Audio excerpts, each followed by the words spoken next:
Saudi अरब ने Iran से वादा किया है।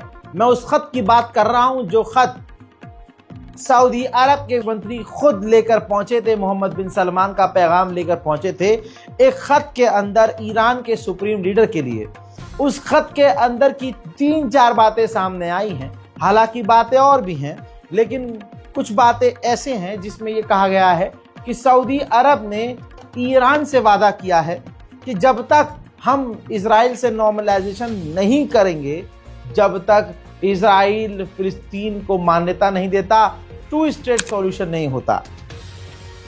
हम हर तरह से आपको यकीन दिलाना चाहते हैं कि हम फिलिस्तीन के साथ हैं। उस खत में यह भी लिखा गया था कि ईरान हमारा साथ दे, लाल सागर में हूथीस का जो प्रकोप बढ़ गया है उसमें ईरान हस्तक्षेप करे, इंटरफेयर करे और हूथीस का साथ ना दे। साथ ही सऊदी अरब ने मांग की है कि हम बहुत खुश हैं, हम पहले तो राजी हैं, बड़े ही खुश हैं कि आप बेहतरीन रास्ता चुन चुके हैं और अमेरिका से बातचीत कर रहे हैं और बातचीत के जरिए मसले का हल तलाश कर रहे हैं। और हम चाहते हैं कि अगर आप मीडिएशन चाहें तो हम मीडिएटर बन सकते हैं। अमेरिका और आपकी बातचीत के बीच हम मीडिएटर बनने को तैयार हैं। लेबनान के अंदर ईरान के जो एम्बेसडर हैं उन्होंने ट्वीट किया और लेबनान की सरकार की आलोचना की, कहा कि हिजबुल्लाह के हथियार तुम क्यों रख रहे हो और अपने पास इनके हथियार रखवा क्यों रहे हो, तुम्हारा क्या मतलब है जो फिलिस्तीन के लिए लड़ रहे हैं। मतलब इस तरह से बातें उन्होंने लिखी कि उसमें उन्होंने हिजबुल्लाह को सपोर्ट किया। ऐसे में लेबनान की जो अमेरिकी सरकार है, लेबनान में जो अमेरिका की गुलाम वाली सरकार है, वो भड़क गई और उसने ईरानी एम्बेसडर को समन किया। लेकिन मज़ेदार बात यह है कि समन करने के बावजूद ईरानी एम्बेसडर लेबनान की गवर्नमेंट से मिलने नहीं गए। मैंने हमेशा कहा है कि अमेरिका पर भरोसा करना मुश्किल होता है क्योंकि ये धोखेबाज है। ईरान से एक तरफ अमेरिका बात कर रहा है और उधर बात करते करते ईरान पर पाबंदियां लगा और बढ़ा रहा है। इस पर बुरी तरह से ईरान नाराज हो गया। ईरान ने कहा कि जिस तरह से ईरान पर पाबंदियां लगाई हैं बातचीत करते वक्त भी अमेरिका ने, इससे बातचीत सीरियस नहीं होगी, बातचीत इससे कामयाब नहीं होगी। वहीं ईरान के विदेश मंत्री ने 2 टूक कह दिया है कि अगर अमेरिका हमसे बातचीत के दौरान कहता है कि हम परमाणु ना रखें तो वो हम मान सकते हैं बात कि ठीक है, जायज बात कर रहा है अपने हिसाब से, लेकिन बातचीत के दौरान अगर इसके अलावा कोई आड़ी टेढ़ी और बेकार की शर्त रखी तो इससे सिर्फ बातचीत खराब होगी। चाइना में मौजूद थे एससीओ की मीटिंग में ईरान के विदेश मंत्री। उन्होंने अपने ताज़ा तरीन बयान में साफ वहीं से बयान दिया और कहा कि हमारा सबसे मजबूत साथी रूस और चाइना है जो हमारे बुरे से बुरे वक्त में साथ खड़े रहे। आने वाले कुछ दिनों में ईरान के राष्ट्रपति पेजेश्कियान एससीओ की मीटिंग में चाइना पहुंचेंगे। इसके अलावा दोस्तों तस्वीर आपके सामने है, ईरान के विदेश मंत्री ने चाइना के विदेश मंत्री से चीन में मुलाकात की है। दोनों के बीच काफी गहरा तालमेल नजर आया है। एससीओ की इस मीटिंग में ईरान हाईलाइट है। जिस तरह से चाइना ने ईरान को होस्ट किया है, इससे अमेरिका और इजराइल को तकलीफ होने वाली है।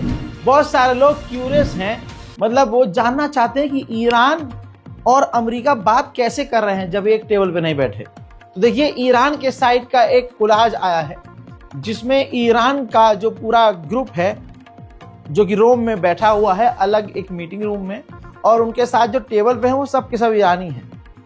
कुछ कागज़ हैं, कुछ डायरी है, एक आध लैपटॉप है और वो डिस्कस कर रहे हैं।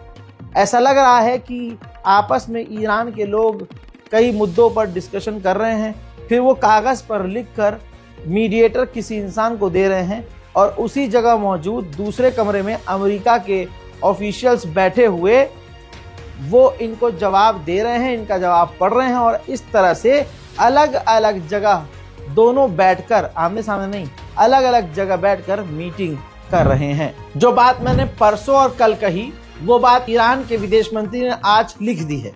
ये देखिए, लिखित में बयान जारी करके कहा है कि हमारी और अमेरिका की बातचीत काफ़ी बेहतर चल रही है, लेकिन इजराइल इस बातचीत को ख़राब करने की पूरी तैयारी में है और पूरी कोशिश कर रहा है, जिसकी वजह से हमारी सेना, हमारे डिफेंस सिस्टम पूरी तरह से दूसरी तरफ तैयार है, क्योंकि इजराइल लगातार बातचीत को फेल करने की कोशिश कर रहा है। उधर IAEA ने रिपोर्ट जारी करके ऐलान कर दिया है कि अभी तक ईरान ने ऐसा कदम कोई भी नहीं उठाया है जिससे ईरान यूरेनियम को बनाना कम कर दे।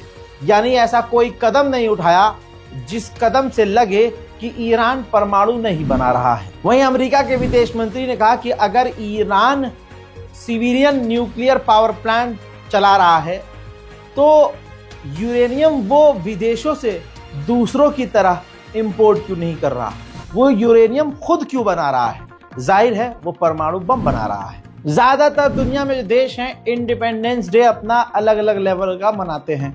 जैसे रशिया जो है वो विक्ट्री परेड करता है, यूक्रेन भी विक्ट्री परेड करता है। ऐसे बहुत सारे देश हैं जो अपनी आज़ादी का जश्न मनाते हैं। ऐसे में इजराइल जो है अपनी जश्न की आज़ादी कुछ इस तरह से मनाता है कि वो मशाल जलाता है। फ्रीडम मशाल यानी इंडिपेंडेंस लाइट टॉर्च मशाल होती है और उस मशाल को उस दौरान जलाया जाता है और इसके लिए काफ़ी इम्पोर्टेंट और ख़ास लोगों को चुना जाता है उस मशाल को जलाने के लिए। सरकार ने जो हॉस्टेज इजराइल ने आज़ाद करवाए थे हमास से, उनमें से 5 लोगों को चुना था कि आप उस मशाल को जलाइएगा।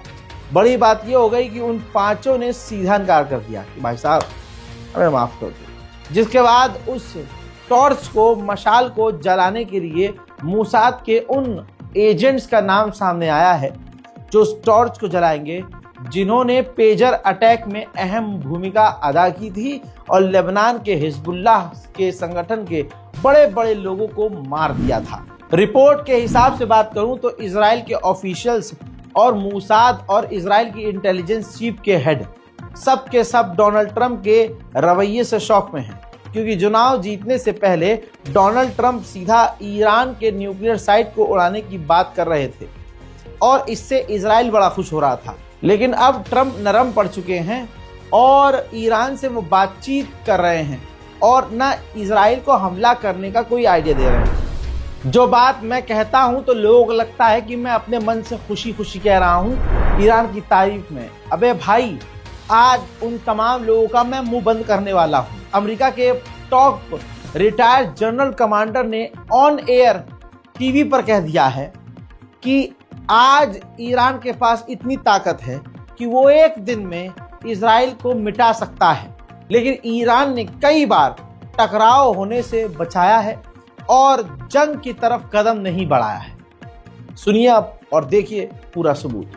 Iran's arsenal of missiles is enormous. It could flatten Israel in a day. They have the power to go to war. They have chosen repeatedly to avoid war. And I've said this 1,000 times.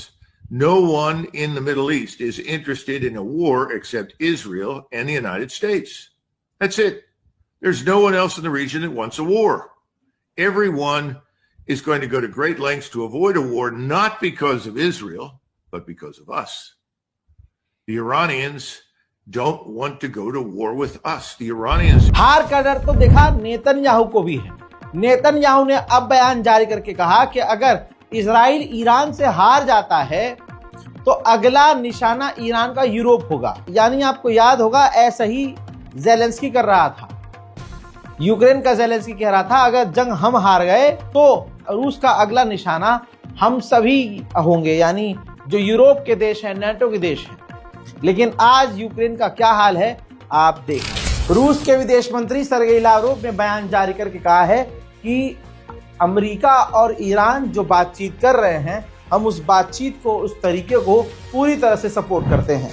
खबर आ रही है कि Iran अपनी nuclear sites की security और बढ़ा रहा है और वहां डिफेंस सिस्टम तैनात कर रहा है। उधर ईरान आने वाले हैं IAEA के चीफ और वो डिस्कस करेंगे कि आप हमें अपनी न्यूक्लियर साइट का मुआयना करने दें और एक्सेस दें कि हम तमाम जो है जानकारी हासिल कर सकें। हजरात, इस बारकोड का इस्तेमाल करके गाजा और फिलिस्तीन की मदद के लिए आगे आइए। लोग ईमेल कर रहे हैं रजा भाई बारकोड काम नहीं कर रहा है। भाई कई बार काम नहीं करता है, कई बार 24 घंटे में 20 बार हो जाता है काम नहीं करता है। लेकिन आप 2 घंटे के बाद ट्राई कीजिए, 1 घंटे के बाद ट्राई कीजिए। अगर बारकोड काम नहीं करता है तो ये करंट अकाउंट है, आप इस अकाउंट पे भी डायरेक्ट जो है डोनेट कर सकते हैं। इस रिपोर्ट को शेयर जरूर कीजिएगा, चैनल को सब्सक्राइब कीजिएगा और इस वीडियो को तमाम उम्मत मुस्लिम तक पहुंचाने में हमारी मदद कीजिएगा। जय हिंद।